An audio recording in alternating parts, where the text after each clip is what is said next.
tous, bienvenue dans un nouveau débriefing de François. Nous recevons aujourd'hui Mervyn, Gauthier et Michel qui préparent une initiative pour le mois de novembre qui devrait converger à Paris le 14. Ils vont nous en dire plus. Mais d'abord, bonjour à tous, merci de nous avoir accordé un petit peu de temps pour parler de votre projet. Et peut-être pouvez-vous vous présenter. Mervyn, on va commencer par vous parce que vous avez déjà reçu. Vous êtes donc militant à Lille contre le pass sanitaire. Vous avez déjà fait plusieurs initiatives, vous êtes intervenu à certaines manifestations et vous continuez le combat. Oui, tout à fait, tout à fait. En l'occurrence, là, donc c'est bien l'essentiel actuellement vis-à-vis de la situation que les soignants traversent et leur apporter surtout un grand soutien et montrer qu'aujourd'hui on a besoin d'eux dans notre pays, on a besoin de soignants et on sait très bien que les effectifs sont de moins en moins nombreux, que les lits d'hôpitaux ferment sans arrêt et que les hôpitaux également ferment les uns après les autres.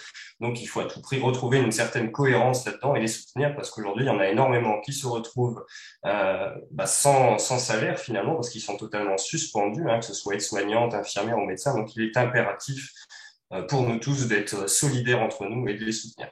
Donc, c'est pour ça l'initiative de Gauthier qui m'a contacté il y a quelques semaines de cela. Nous organisons donc une marche qui débutera donc pour notre part des Hauts-de-France à Lille. Et Voilà. alors Gauthier, vous êtes dans les Vosges, à Épinal. Et quelle est la source de votre engagement dans cette cause? Eh bien, la source, c'est le fait d'avoir été interdit d'exercer après 37 ans d'exercice en médecine de famille, hein, en Vous êtes pleine médecin campagne, généraliste, donc. médecin généraliste, c'est ça. Et donc, le fait de ne pas s'être fait injecter, bien sûr, a fait que nous soyons interdits d'exercice. Et donc, à plusieurs soignants, mais pas que, hein, on a quand même aussi des enseignants, des retraités. On essaye justement d'être tous solidaires euh, pour notre reprise de travail éventuelle, mais aussi pour éviter toutes ces injections, notamment aux enfants actuellement. C'est en passe de le devenir, malheureusement.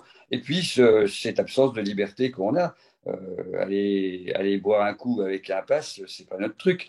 Donc, c'est pour ça qu'on a créé cette association, l'Union fait la force, 88 plus que dans les Vosges, et que nous avons entrepris de faire cette marche et que nous avons contacté les deux autres intervenants qui sont là pour essayer de construire quelque chose de fort. Mm. Alors Michel, vous êtes aussi manifestant depuis quelque temps et engagé dans l'opposition au pass sanitaire.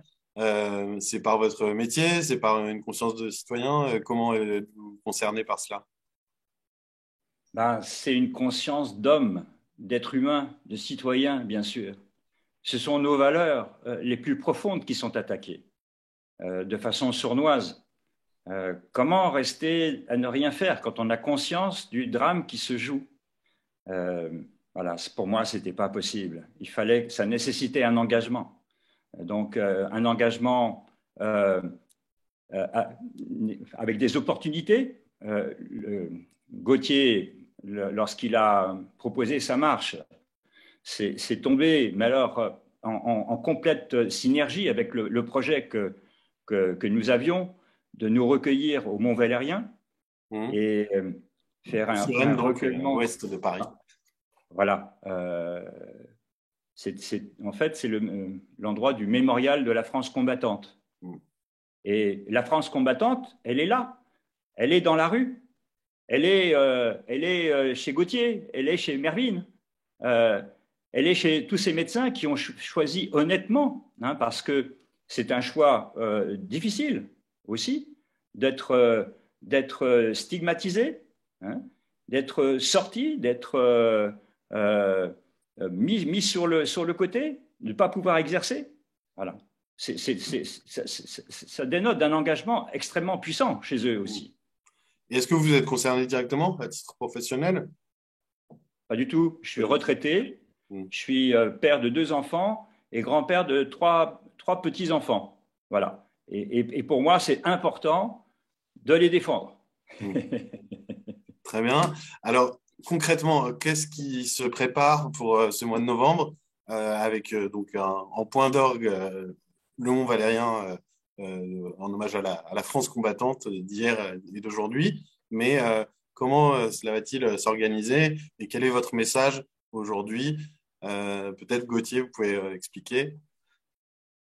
Oui, alors donc nous allons partir d'Épinal après-demain, le 30 octobre. Mmh. Voilà, nous allons faire des étapes d'environ 25 kilomètres. Et Donc à sur pied. le chemin, nous allons euh, essayer de poser des questions et que les gens se posent également des questions en essayant de les informer ou en tout cas de leur donner des liens pour qu'ils aillent s'informer eux-mêmes. Parce qu'on ne dit pas qu'on détient la vérité, mais on voudrait bien justement qu'on la trouve ensemble, la vérité. Tout ça dans un élan de solidarité, puisque nous allons avoir quand même des gens qui vont nous héberger, des gens de collectifs, de réseaux. Le but, c'est aussi de se mettre tous ensemble, d'arrêter les querelles de chapelle, on va dire, et vraiment de travailler ensemble, montrer que nous sommes tous liés dans un but commun. Donc vous Et n'êtes pas donc, affilié à un parti ou une association en particulier. Vous non, non, faites pas tout ça du quelque tout. chose de très rassembleur. C'est très citoyen, c'est Mmh. tout simplement. Hein. Voilà. D'accord. Donc départ après-demain des Vosges. C'est Euh, ça. Depuis l'autre axe du nord au sud, alors Mervyn, comment ça va se passer? Alors, nous allons démarrer de Lille donc, le 5 novembre. Mmh. Il y a On a un peu donné moins de comme mot distance. d'ordre. Ouais, c'est un peu moins loin. Et on a prévu donc à chaque étape du parcours que les gens se réunissent en fait à 8 heures devant leur mairie afin que nous on puisse les retrouver facilement et qu'ils puissent se joindre à nous pour faire soit la marche, soit éventuellement le faire en voiture. Parce qu'on a prévu une voiture pour 5 marcheurs justement pour éviter en cas de grosse fatigue, en cas de pépin ou en cas de timing un petit peu serré, de pouvoir avancer un petit peu plus vite.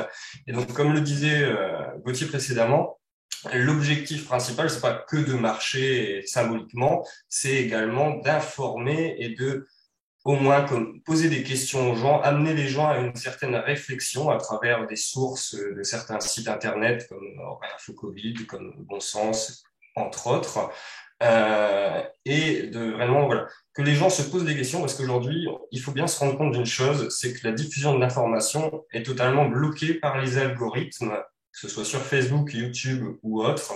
Les algorithmes choisissent parfaitement l'information que chacun doit recevoir par rapport à ses centres d'intérêt. Donc aujourd'hui, les gens qui ne s'intéressent pas au sujet auquel nous investissons depuis plusieurs mois maintenant, n'ont pas les informations. Donc il est très très important de le faire et je pense que c'est l'essentiel et c'est de cette manière-là que nous pourrons réussir à créer une ouverture d'esprit chez les gens, pour qu'ils puissent se rendre compte de certaines choses qu'on ne leur dit pas officiellement à travers la parole unique vendue par les médias officiels.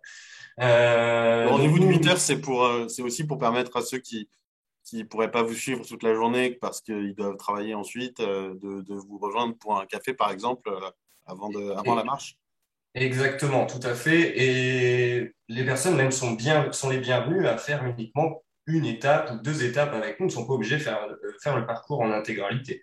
Par contre, au final, l'idéal, ce serait qu'il y ait un maximum de monde le 14 novembre au Mont-Valérien, Mm. ce lieu symbolique, comme le disait monsieur tout à l'heure, c'est vraiment quelque chose où nos ancêtres se sont battus pour défendre à la fois leur liberté et les libertés de nos enfants, donc c'est-à-dire de nous. Donc on se doit aujourd'hui au moins de leur rendre cet hommage. Et à titre informatif, nous aurons l'honneur sur place d'avoir la présence d'Alexandre Orion-Code et du docteur Perron, entre autres, qui nous soutiennent dans cette démarche. Très bien, on essaiera aussi d'être là chez François pour couvrir l'événement. Et alors Ah, justement, Michel, super. vous êtes le plus proche de l'arrivée. Vous occupez Et un oui, moi château, je comme suis on le là dit. pour accueillir. C'est formidable, j'ai le meilleur rôle. Comment ça va se passer, vous? Vous préparez l'arrivée alors? Voilà, c'est ça. On va préparer l'accueil, l'arrivée, l'hébergement. Ça sera un moment formidable où les gens vont pouvoir se rencontrer. Je ne vous l'ai pas dit, mais je fais partie d'un réseau local, un réseau des Yvelines, environ 400, un peu plus de 400 membres. J'espère motiver tout le monde pour qu'ils viennent avec leurs enfants, parce que en fait, au-delà de ça, il y a la transmission. Il faut donner le goût de la résistance. Nous sommes, avec ce qui se passe, marginalisés. Mm. Et il est important que les enfants voient qu'on n'est pas si marginalisé que ça, finalement, Ouais. qu'il y a du monde quand même, et qu'il y a du sens aussi, quelque part. Donc, à nous de leur montrer ça, à nous Oui, de leur donner casser aussi l'isolement dans lequel peuvent se trouver les gens dans leur école, dans leur famille ou dans leur entreprise. Tout à fait. Et ce qui se passe à l'heure actuelle avec le gouvernement, hein, ce sont des manœuvres qui sont destinées à isoler les gens, clairement, hein, à séparer les gens. On fait des vaccinés, des non-vaccinés, on fait deux groupes. Voilà, c'est pas les valeurs républicaines, ça, de liberté, égalité et fraternité. On bafoue les libertés, nos valeurs, quoi. Mm. Et donc, je les accueillerai. Nous les accueillerons et nous essayerons ensemble d'avoir 4 temps forts. Alors, un premier temps qui, à mon avis, est indispensable, c'est le temps du lien avec la résistance d'hier. Ouais. Voilà, ce serait plutôt un temps de recueillement, un temps de remerciement aussi par rapport à ce que certains ont subi pour la croyance que la France existe et que la France ne se dilue pas dans une France allemande. Voilà. Et puis, deuxième temps, qui serait la gratitude. La gratitude envers les personnes, les résistants qui sont en première ligne, comme Gauthier, comme Mervyn, comme tant d'autres. Voilà. Témoigner de notre amour, je suis désolé d'employer peut-être ce gros mot, mais et de notre solidarité vis-à-vis d'eux. Et puis, les soutenir aussi dans leur action. Et puis, aussi un temps fort d'union des forces, qu'on apprenne à être ensemble, à travailler ensemble, à dégager des projets et à les mener à bien ensemble. Que les gens, si je peux me permettre de rebondir vite fait, que les gens comprennent enfin que pour se sortir de toutes ces mesures et de tout ce totalitarisme qui se met en place, la solution unique, c'est l'union. Parce que énormément de groupes, partis politiques, citoyens, associations ou autres, sont exactement dans la même optique, mais ne savent pas s'entendre entre eux. Et donc, il est très important de se serrer les coudes et de se rendre compte que finalement, nous voulons tous la même chose, la liberté, de la cohérence et retrouver un bien-être social pour nous, pour nos enfants et l'avenir de la planète. Il faut bien s'en rendre compte aussi, parce qu'il y a un tas de facteurs, on pourrait parler, qui rentrent en ligne de compte, hein, mais il y a vraiment une alliance humaine à créer tous ensemble. Et alors justement, pour conclure, peut-être une question pour Gauthier. Qu'est-ce que peuvent faire les gens qui sont intéressés par votre initiative? Comment vous contacter, vous rejoindre ou éventuellement peut-être même monter d'autres marches qui iraient vers le même rendez-vous, qui partiraient d'autres endroits?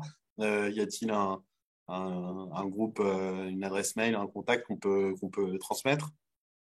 Oui, bien sûr, nous avons fait un site internet qui s'appelle UFLF, donc l'Union fait la force, UFLF 88, où on trouve tous les éléments avec des vidéos qui seront postées au jour le jour, avec également, s'il y a des modifications dans certaines choses, on pourra le savoir en direct. Et donc, nous rejoindre, comme avec Mervyn, c'est-à-dire nous rejoindre pour une seule étape, par exemple. Voilà, on accueille tout le monde, bien évidemment. Si d'autres personnes veulent aussi héberger, on n'aura peut-être pas l'hébergement suffisant pour tout le monde, mais voilà, on va se débrouiller. Et je pense que c'est là qu'on va montrer la force qu'on peut avoir et la solidarité. Donc UFLF 88, on mettra le lien dans l'article pour les lecteurs et auditeurs de François qui sont intéressés par la possibilité de suivre votre initiative ou de s'y joindre.